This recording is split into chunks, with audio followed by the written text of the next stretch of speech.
ఈ నెల 20వ తారీఖు నుంచి ఉద్యోగ ఉపాధ్యాయ సంఘాలన్నీ కూడా జేసీగా ఏర్పడి మేము పోరుబడ పడుతున్నాం, ఆందోళన చేస్తున్నాం అని చెప్పి ప్రకటించడం జరిగింది.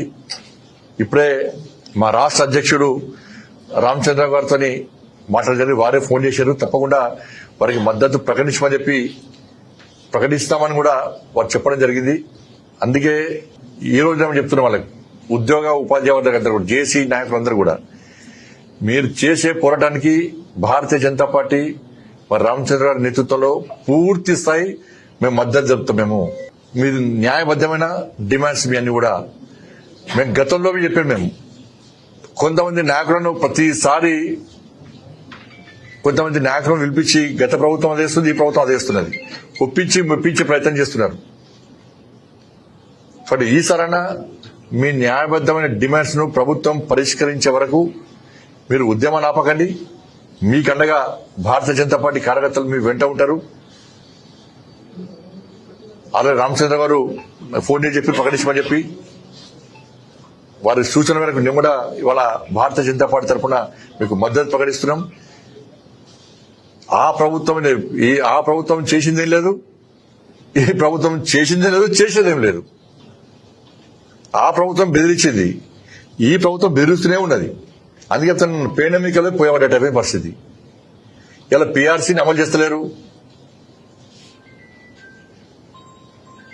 6 డిఏలుగా పెండింగ్ ఉన్నది.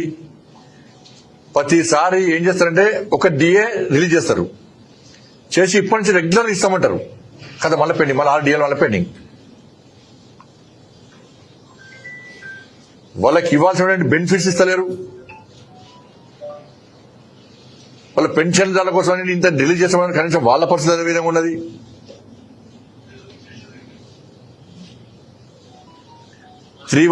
జీవో బాధితులు ఇంకా ఉన్నారు. ఆ సమస్య పరిష్కరిస్తున్న రాష్ట్ర ముఖ్యమంత్రి గారు అంత ప్రకటించారు. వాళ్ళని పిలిచి చర్చలు జరిపి దానివల్ల ఇబ్బందులు ఏంది, ఏ విధంగా సమస్యను పరిష్కరించాలి, ఏ విధంగా వారికి న్యాయం చేయాలి అన్న ఆలోచన ప్రభుత్వానికి లేదు. తెలంగాణ రాష్ట్రానికి విద్యాశాఖ మంత్రి లేడు, ప్రత్యేకంగా ముఖ్యమంత్రి గారి దగ్గర ఉన్నది.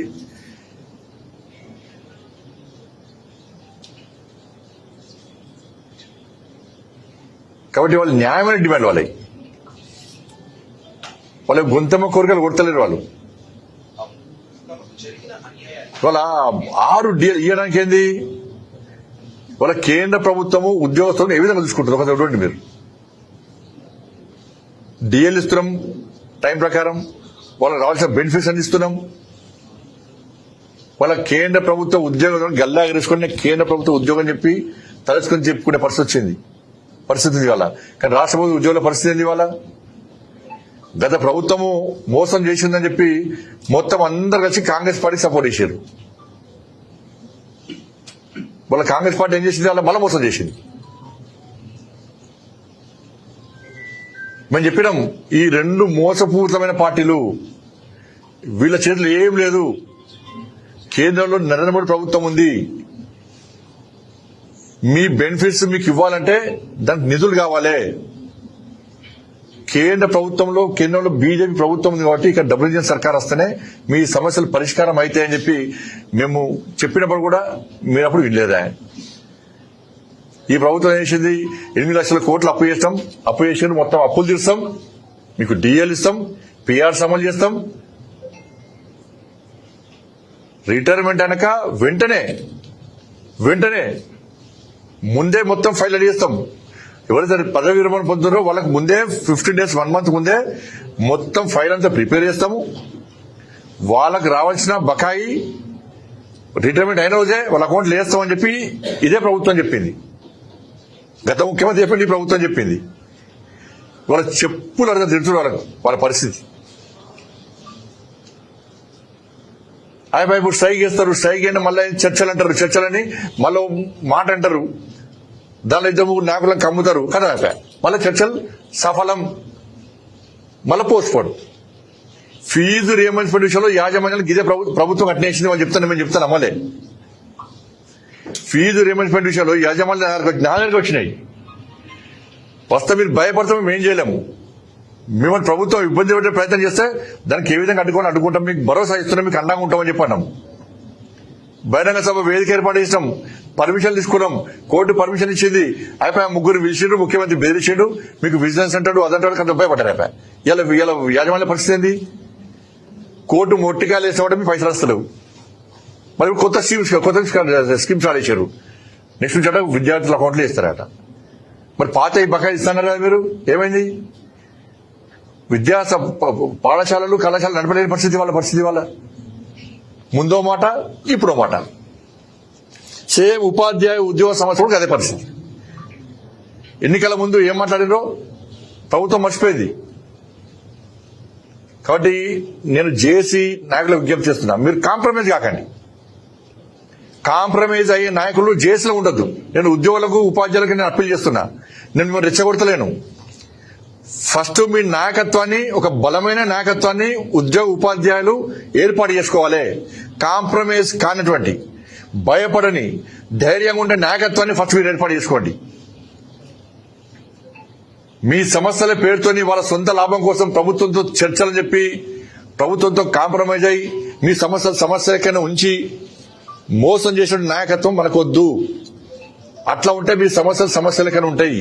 నేను ఎవరు విమర్శిస్తలేను, ఉన్నవాళ్ళు తప్పు అంటలేను, ఉన్నవాళ్ళు ఎవరో తెలియదు నాకు. అటువంటి నాయకత్వం కావాలని నేను అంటున్నాను. ఎందుకంటే మీకోసం కొట్లాడే మేము కొట్లాడే దమ్ము భారతీయ జనతా పార్టీ కార్యకర్తలు. మేము లాఠీ దెబ్బలు భయపడడం, జైల్లో భయపడడం, పోలీసు భయపడడం, ప్రభుత్వాన్ని భయపడే కార్యకర్తలం కాదు. 317 జీవప్పుడు జైలుకి పోయినా నేను, నాతో పాటు కార్యకర్తలు జైలుకి పోయారు. మా కార్యకర్తలు లాఠీ చార్జ్ చేశారు, కాలు చేతులు విరగొట్టారు, కాళ్ళకు సీస ముక్కలు గుచ్చుకున్నాయి, రక్తం ఏర్లే వారింది నా పార్లమెంట్ ఆఫీస్ లా. గురవర కార్యకర్తలు గుంజుకపోయారు, జుట్టు వంటి గుంజుకపోయారు, కాలు ఇరిగిన కాలు వంటి గుంజుకపోయారు. నా కార్యకర్తలు హాస్పిటల్ అడ్మిట్ అయ్యారు. కానీ ఎక్కడ భయపడలే, ప్రభుత్వం స్పందించింది అప్పుడు. కాబట్టి మిమ్మల్ని మేము నమ్ముతున్నారు, మమ్మల్ని నమ్మని మీరు. మీ కండగా భారతీయ జనతా పార్టీ కార్యకర్తలు ఉంటారు, 100% ఉంటారు. ప్రభుత్వం దిగి వచ్చే వరకు మీకు అండగా ఉంటాం మేము. కానీ మీ నాయకత్వం కాంప్రమైజ్ కాకుండా చూసే ప్రయత్నం చేయండి. అయితేనే చేయండి, లేకూడదు. చచ్చిపోతున్నా. పేరుకే ఉద్యోగం. సామాన్య ప్రజలు నెల జీతాలు వస్తారా? జీతాలు ఏం జరుపుతున్నాయి? జీతాలు అవి పెన్షన్స్ రావే, డిఎల్ఏవే, పిఆర్స్ అమలు చేయరా, వాళ్ళకి రావాల్సిన బెనిఫిట్స్ ఇయ్యరా. కాబట్టి నేను మళ్ళీ అప్పీల్ చేస్తున్నా, మీరు యుద్ధాన్ని స్టార్ట్ చేయండి. ఈ ప్రభుత్వానికి భయపడకండి. ఇలా మీకండగా భారతీయ జనతా పార్టీ ఉంటుంది, కార్యకర్తలు ఉంటారు. 100% మీకోసం కొట్లాడతాం. ఇలా ఫీజు రియంబర్స్మెంట్ విషయంలో తెలంగాణ రాష్ట్రంలో అగ్రెసివ్ గా కొట్లాడేది ఇలా భారతీయ జనతా యువమోర్చా కార్యకర్తలు కొట్లాడుతున్నారు. రేపు కర్నూలులో రామచంద్ర వస్తున్నారు. రేపు ప్రతి జిల్లాలో కూడా ఫీజు రియంబర్స్మెంట్ విషయంలో మేము ముందుగా పోతున్నాం. ప్రభుత్వం దిగి వచ్చేవారు కూడా విడిచిపెట్టే ప్రసక్తి లేదు. యువమోర్చా చాలా అగ్రెసివ్ గా ముందు పోతున్నది, భయపడే ప్రసక్తి లేదు. అన్ని జిల్లాల వారీగా రాష్ట్ర వ్యాప్తంగా కూడా ఆందోళన చేపడుతున్నాం. హైదరాబాద్ లో ఇలా Bharatiya Janata party దమ్మెంతో చూపడుతున్నాం. Fee reimbursement విషయంలో ఎక్కడ అడ్డుకునే ఆగే పరిస్థితి లేదు. అదే పందాను ఇలా ఉపాధ్యాయ సమస్యల మీద మేము కొట్టడానికి సిద్ధంగా ఉన్నాం. ఉద్యోగ వర్గాలకు అండగా ఉండడానికి మేము సిద్ధంగా ఉన్నాం. జేఏసీ నాయకులారా మీరు ముందు రండి, మీ వెనకాల మేముంటాం, ముందే ఉంటాం. పోలీసు వాళ్ళు లాఠీ దెబ్బలు కొట్టినా ఫస్ట్ దెబ్బ మా మీద పడుతుంది. పోలీసు వాళ్ళు ఫైరింగ్ చేసినా ఫస్ట్ బుల్లెట్ మాకే దిగుతుంది. ఆ స్థాయిలో మేము కొట్టడానికి సిద్ధంగా ఉన్నాం. మేము రెచ్చగొడతలే. మేము ఇంకెన్ని రోజులు భరిస్తారు మీరు? 2.5 సంవత్సరాలే. ఏమైనా మీ హామీలు? వట్టి వాడు ఖర్చు పెడుతున్న పైసలు, ఢిల్లీకి మూటల పైసలు పైసలు ఉంటాయి. జాగాలు అమ్ముతున్నారు.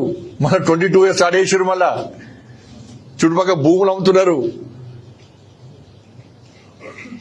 కాబట్టి అందుకే జేఏసీ ఉపాధ్యాయ జేఏసీ చేస్తున్న పోరాటానికి మేము పూర్తిస్థాయి మద్దతు చెప్తాం. తప్పకుండా వాళ్ళకి అండగా ఉంటామని చెప్పి ఈ సందర్భంగా తెలియజేస్తున్నాం.